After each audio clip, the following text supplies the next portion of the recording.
اللہ ہمیں اہل بیت کی محبت میں جلائے، اہل بیت کی محبت میں موت عطا کرے۔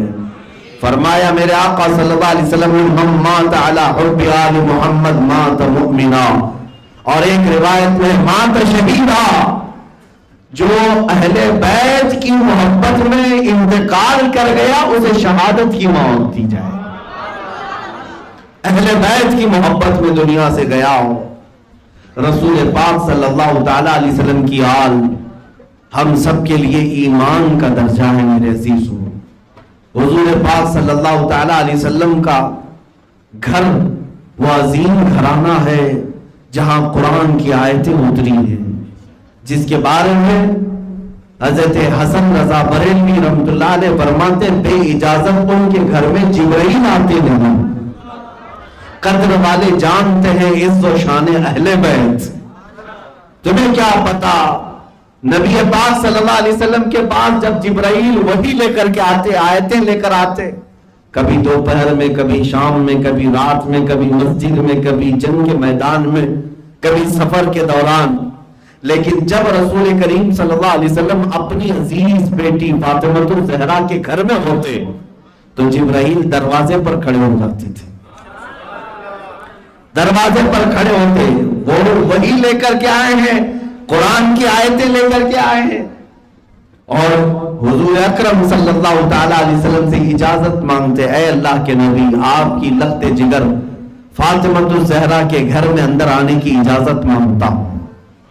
جس کے گھر میں بے اجازت جبرائیل آتے نہیں، قدر والے جانتے ہیں عز و شان اہل بیت۔ وہ گھرانہ کیسا تھا میرے مصطفیٰ کا؟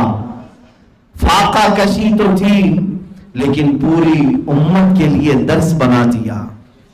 گھر میں فاقے تو تھے لیکن انداز دیکھیں تو ذرا حسنین کریمین کے بچپن کی ایک بات میں آپ کو بتاؤں۔ دونوں شہزادوں میں حسن بڑے تھے، حسین چھوٹے تھے رضی اللہ عنہما، اور نبی پاک صلی اللہ علیہ وسلم کبھی ان کو کہتے یہ ریحان ہیں۔ ریحان جنت کے پھول کا نام ہے۔ حضور پاک صلی اللہ علیہ وسلم حضرت امام حسین کے اور امام حسن کے گردن کو بوسا بھی لیتے تھے اور سونگھا بھی کرتے تھے۔ بچوں کو سونگھتا کون ہے؟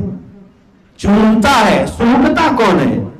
میرے آقا صلی اللہ علیہ وسلم سونگھتے تھے ان کی گردنوں پر، اور جب آپ سے پوچھا گیا تو فرماتے یہ جنت کے پھولوں میں سے ایک پھول ہے، ان کی گردنوں سے جنتی خوشبوئیں آ گیا کرتی، جن کی گردنوں سے سید الانبیاء کو خوشبو آتی ہو۔ راکب دوش پیغمبر میرے مصطفیٰ کریم صلی اللہ علیہ وسلم کے کندھوں کی اگر کسی نے سواری کی ہے تو حسنین کریمین۔ امام حسن اور امام حسین رضی اللہ تعالیٰ عنہما کے بچپن کی بات عرض کر رہا ہوں۔ وہ گھرانہ کیسا ہے جب میرے آقا گھر میں تشریف لائے، امام حسن بھی ہے، امام حسین بھی ہے، میرے آقا نے فرمایا چلو دونوں کو آج کشتی کرائی جائے، کشتی لڑا کر کے دیکھتے ہیں کہ کون جیتتا ہے اور کون کس کو پچھاڑتا ہے۔ بڑے کون تھے؟ امام حسن، چھوٹے کون تھے؟ امام حسین۔ دونوں کو کشتی لڑا رہے تھے۔ جب گھر کے اندر کشتی لڑا رہے، چھوٹے بچپن کے ایام میں، لیکن میرے آقا صلی اللہ علیہ وسلم کس کی سائیڈ لے رہے تھے؟ امام حسن کی سائیڈ لے رہے۔ امام حسن کو کہہ رہے تھے حسن حسین کو ادھر سے پکڑو، حسین کو ادھر سے پکڑو۔ حضرت فاطمہ دیکھ رہی تھی، کہا بابا جان یہ کیا بات ہے؟ کیا آپ بڑے کی سائیڈ لے رہے ہیں؟ عموماً گھر میں ہوتا یہ ہے کہ چھوٹے کی سائیڈ لی جاتی، ہوتا یہی ہے، جو چھوٹا ہے اس کی طرفداری کی جاتی ہے۔ حضرت فاطمہ نے کہا بابا جان آپ تو حسن کی طرفداری کر رہے ہیں، حسین چھوٹا ہے۔ حضور پاک صلی اللہ علیہ وسلم نے فرمایا فاطمہ تم نہیں دیکھ رہی، حسین کی طرف جبرائیل کھڑے ہوئے ہیں، میں حسن کی طرفداری کر رہا ہوں، اس کا مطلب یہ نہیں کہ حسین تنہا ہے، حسین کو جبرائیل بتا رہے ہیں کہ حسین حسن کو ادھر سے پکڑے ادھر سے پکڑے۔ وہ کیسا گھرانہ تھا، ایک شہزادے کی طرف سید الملائکہ ہے، دوسرے کی طرف سید الانبیاء۔ یہ وہ اہل بیت کا مقدس گھرانہ ہے۔ عزیزان گرامی وقار، نبی رحمت صلی اللہ تعالی علیہ وسلم کا یہ وہ عظیم گھرانہ جس کو ہم کہتے ہیں شریعت و طریقت کا وہ سنگم، بلکہ وہ سوتا وہ چشمہ جہاں سے شریعت کی اور طریقت کی ساری راہیں کھلتی ہیں اور پوری دنیا میں جس کی آبیاری ہوتی ہے، یہ وہ گھرانہ ہے۔ اس گھرانے سے محبت کرنے کا حکم قرآن نے بھی دیا اور میرے مصطفیٰ نے بھی دیا ہے۔ آج کی محفل ہم انہی اہل بیت اطہار کے نام سے موسوم کرتے ہیں۔ ہماری سانسیں ان کے لیے وقف ہیں، ہماری زندگی کی حرکت اور نقل ان کے لیے وقف ہیں۔ اے میرے عزیزو، اپنے بچوں کو اگر کچھ سنانا ہے تو حسنین کریمین کی بچپن کے واقعات اور ان کی محبتیں اپنے بچوں کو سکھاؤ۔ پھر ایک دن آئے گا اگر تمہارے بچے کی جوانی میں کوئی یزید للکارے گا تو تمہارا بچہ میدان چھوڑ کر بھاگے گا نہیں، بلکہ گردن دے دے گا اور میرے مصطفیٰ کے دین کو بچا دے گا۔ حسینی محبت ڈالو اپنے بچوں کے سینوں میں اور ان کو بزدلوں کی کہانیاں مت سناؤ، پہاڑی چوہوں کی کہانیاں مت سناؤ، ان کو رسول اللہ کے شہزادوں کی کہانیاں سناؤ۔ ہاں یہ سناؤ، سرداد نداد دست در دست یزید، حقا کے بنائے لا الہ است حسین۔ یہ ہمارے بچوں کو جوش دلاتی ہیں باتیں، ہمارے بچوں کے جذبوں کو جوان کرتی ہے یہ باتیں۔ بلکہ سچ بات کہو، کربلا کے واقعات سننے کے بعد آنکھیں بھیگتی تو ہیں، لیکن میرا یہ یقین ہے کہ اگر کربلا کے واقعات کو ایک اور اینگل سے میں سناؤں، 80 سال کا بوڑھا بھی 25 سال کا نظر آنے لگ جائے۔ اتنی جوانی کربلا کے داستان کو سننے کے بعد آ ہی جاتی ہے، اس لیے کہ پھر ہمیں پتا چلتا ہے دنیا ہیچ ہے۔ جب حسین اعظم اپنے بچوں کو اللہ کے نام پر اپنی آنکھوں کے سامنے قربان کر رہے ہو، ہمارا بچہ کوئی علی اصغر تھوڑی نہ ہے، ہمارا بچہ علی اکبر اور قاسم جیسا تھوڑی نہ ہے، بلکہ ہمارے کروڑوں بچے ان کے قدموں کو نہیں پہنچ سکتے۔ اگر وقت آئے گا ہم اپنا سب کچھ اللہ اور اس کے رسول کی محبت پر قربان کر سکتے ہیں۔ یہ جذبہ کہاں سے ملے گا؟ کربلا کے واقعات سے ملے گا۔ میرے عزیزوں، اہل بیت اطہار کی محبت اپنے بچوں میں اس کو ایسے منتقل کرو کہ تمہارے بچوں میں یزیدی فتنے نہ آنے پائیں۔ میرے آقا صلی اللہ تعالیٰ علیہ وسلم کے شہزادوں کی کیا بات ہے۔ کبھی میرے آقا دونوں کو اپنے جبے کے اندر رکھتے اور جبہ چھپا دیتے تھے۔ صحابی حضرت ابو ہریرہ فرماتے کبھی حضور مسجد کے اندر آتے اور حضور کا جبہ کافی موٹا لگتا تھا ٹھنڈیوں کے دنوں میں، اور جب مسجد میں آ کر کے آپ صلی اللہ علیہ وسلم چادر ہٹاتے یا جبہ ہٹاتے تو دونوں شہزادے حضور کے سینے سے چمٹے ہوئے ہوتے تھے۔ مسجد میں آنے کا انداز یہ ہے۔ آج میں محسوس کرتا ہوں ہماری مسجدوں میں جیسی ہی تکبیر بولی جائے، جماعت قائم ہو جائے، صفیں لگ جاتی ہیں اور صفوں میں پہلی صف دوسری صف والے بڑے سخت انداز میں کھڑے رہتے ہیں، دیکھتے ادھر کوئی بچہ تو نہیں آیا، ادھر کوئی بچہ تو نہیں آیا۔ پہلی صف والے بڑے جلالی ہوتے ہیں۔ عام طور پر مسجدوں میں ہم نے دیکھا چھوٹا بچہ آیا تو اسے اٹھا کر باہر کر دیں، چل ادھر چل ادھر چل۔ لیکن وہ مسجد نبوی کی صفیں جب میرے آقا منبر مصلی پر ہیں اور عظیم صحابہ اعظم بھی، عثمان غنی بھی، حیدر کرار بھی، عبداللہ ابن مسعود بھی، ابو ہریرہ بھی رضوان اللہ تعالیٰ علیہ اجمعین پہلی صف میں کھڑے ہوئے ہیں، اور 4 سال کی عمر یا 3 سال کی عمر کے یہ شہزادے دوڑتے ہوئے پہلی صف میں آ جاتے تھے۔ حسن و حسین پہلی صف میں آتے، پہلی صف ہی میں نہیں، امام الانبیاء کے مصلی پہ بھی چلے جاتے۔ پوری مسجد نبوی میں مجال ہے کوئی ان بچوں کو پکڑ کر پیچھے کر دے؟ کوئی ایک صحابی نے بھی کہا جماعت قائم ہو گئی، بچوں کو سائیڈ میں رکھو۔ میں نے تو یہ تک پڑھا ہے صحابہ کی صفوں کے سامنے سے وہ چلتے تھے، حسنین کریمین صحابہ کی صفوں کے سامنے بھی ہوتے، کوئی صحابی ان کو آگے سے ہٹاتے نہیں، اس لیے کہ صحابہ کو پتا تھا جب رسول پاک کے سجدے میں جانے کے بعد یہ پیٹھ پر سوار ہوتے ہیں تو ہماری صفوں میں آنے میں کیا حرج۔ حضور کی پشت پر بیٹھ جاتے اور میرے آقا سجدہ لمبا کرتے، صفوں میں یا صف کے سامنے آتے تو صحابہ کوئی بھی جھجک محسوس نہیں کرتے۔ میں نے اس چیز کو اس انداز سے محسوس کیا، وہ صحابہ اس لیے بھی شاید نہ ہٹاتے تھے کہ انہیں پتا تھا ابھی ہم قیام میں ہیں، ابھی رکوع کریں گے، ابھی سجدہ کریں گے، اور اس کے بعد قاعدے میں بیٹھیں گے. قاعدے میں بیٹھنے کے بعد التحیات پڑھیں گے. التحیات کے بعد جب درود ابراہیمی پڑھیں گے تو کیا پڑھیں گے؟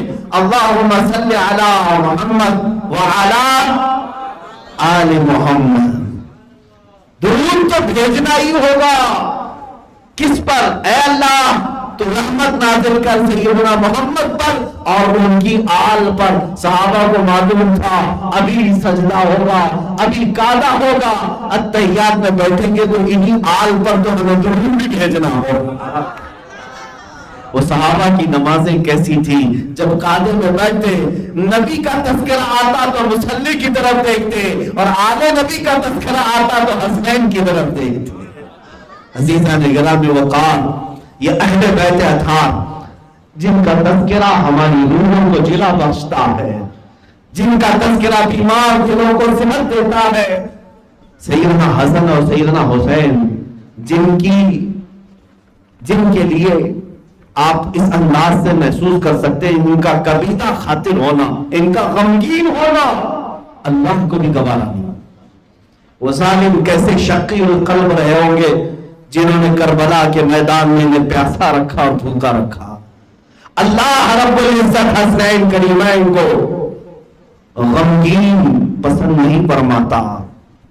کیسے؟ روایت میں ملتا ہے کہ تختیوں پر دونوں شہزادوں نے کچھ اچھی تحریر لکھی. حسن مجتبیٰ نے بھی اور حسین اعظم نے بھی. بچپن سلیٹ ہوتی ہے، سلیٹ پر تختی پر خوش خطی کون اچھا لکھتا ہے، دونوں میں کمپٹیشن ہوا. دونوں شہزادے لکھے اور اپنی ماں کے پاس گئے، کہا اماں یہ بتائیں کہ حسن کی تحریر اچھی ہے کہ حسین کی، رائٹنگ کس کی اچھی ہے؟ ماں نے دیکھا، پھر دونوں کے چہرے دیکھے، کس کی تحریر کو اچھی کہوں. دو میں سے ایک کو کہوں گی تو دوسرے کا دل نہ بگڑ جائے، دوسرے کے دل میں غم ہی نہ آ جائے. حضرت فاطمہ نے کہا بیٹا یہ فیصلہ تم اپنے بابا سے کرا لو. حیدر کرار کے پاس جاؤ. حضرت علی کے پاس آئے. حضرت علی نے دونوں کو دیکھا، کہا کہ اچھا یہ فیصلہ کرنا ہے آج. بہت دیر تک چہرے دیکھتے رہے، اس کے بعد انہوں نے بھی ہاتھ اٹھا دیا، کہا یہ اپنے نانا سے کرا لو. جاؤ رسول اللہ کے پاس جاؤ، وہ فیصلہ کریں گے تم دونوں میں کس کی تختی اچھی ہے. اندازہ کرو، حسن مجتبیٰ حسین اعظم دونوں اپنے نانا سید الانبیاء کے پاس آئے. کہا اللہ کے نبی سے کہ ہم میں سے دونوں کی لکھی ہوئی تحریر کس کی اچھی ہے. رسول پاک صلی اللہ علیہ وسلم نے حسن مجتبیٰ کی تحریر دیکھی، حسین اعظم کی بھی تحریر دیکھی. بہت دیر تک پھر ان دونوں کے چہرے دیکھے. ایک کو بھی اچھا کہوں گا تو دوسرے کو برا نہ لگے، کسی کا دل کبیدہ خاطر نہ ہو جائے. اور یہ فیصلہ کٹھن ہے. وہ سید الانبیاء صلی اللہ علیہ وسلم جو پوری کائنات کے فیصل ہیں، لیکن ان حسنین کریمین کے فیصلہ کرنے میں میرے آقا صلی اللہ علیہ وسلم اس بات کو ملحوظ رکھ رہے کہ کسی کا دل نہ ٹوٹے. سید الانبیاء صلی اللہ علیہ وسلم نے اللہ کی بارگاہ میں عرض کیا مولا تو ہی فیصلہ فرما. ارے یہ لکھے کہاں تھے؟ یہ گھرانہ ہی الگ گھرانہ ہے. یہ وہ لجپال گھرانہ ہے جہاں کے فیصلے بھی بارگاہ الہی سے ہوتے، اور گھر میں کھانے کی کمی ہو تو جنت سے دسترخوان آ جائے. یہ وہ گھرانہ ہے. حضور پاک صلی اللہ علیہ وسلم نے رب جلال کے حوالے کر دیا. مولا تعالیٰ اب کیا فیصلہ فرمائے گا؟ رب تعالیٰ نے فرمایا جبرائیل کو، اے جبرائیل جنت سے ایک سیب لے کر کے جاؤ، جنت سے ایک سیب لے کر کے جاؤ اور کہو دونوں شہزادوں کو اپنی اپنی تختی سامنے کریں، اور جبرائیل تم ہوا سے سیب کو گرا دینا. جس کی تختی پر سیب گرے گا اس کی تختی اچھی مانی جائے گی. فیصلہ آ گیا. جس کی تختی پر وہ سیب گرے گا سلیٹ پر وہ تحریر اچھی ہوگی. جبرائیل امین حکم خداوندی لے کر آئے جنت سے سیب لے کر، اور حکم دیا کہ اپنی اپنی تختیاں آپ آگے کریں. جبرائیل امین نے ہوا سے سیب کو گرایا. مرضی مولا کے سیب دو ٹکڑوں میں بدل گیا، آدھا ادھر گرا آدھا ادھر. یہ گھرانہ اہل بیت کا ہے جن کی ناراضگی، جن کا غمگین ہونا، جن کا کبیرہ خاطر ہونا، پریشان ہونا مولا کو بھی پسند نہیں، رب الجلال کو بھی پسند نہیں۔ اس لیے میرے عزیزو اندازہ کرو حسنین کریمین کے دلوں کو دکھی بنانا یا ان کو اذیت دینا کتنا بڑا عذاب کا کام ہے، ان کو اذیت دینا کس قدر بڑا گناہ ہے۔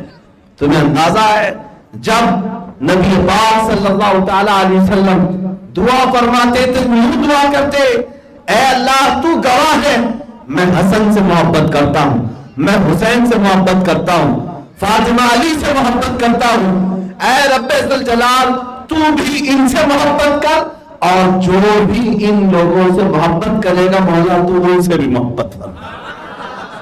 یعنی ایک جملے میں میرے آقا نے قیامت تک آنے والے عاشقان اہل بیت کے لیے دعا فرما دی۔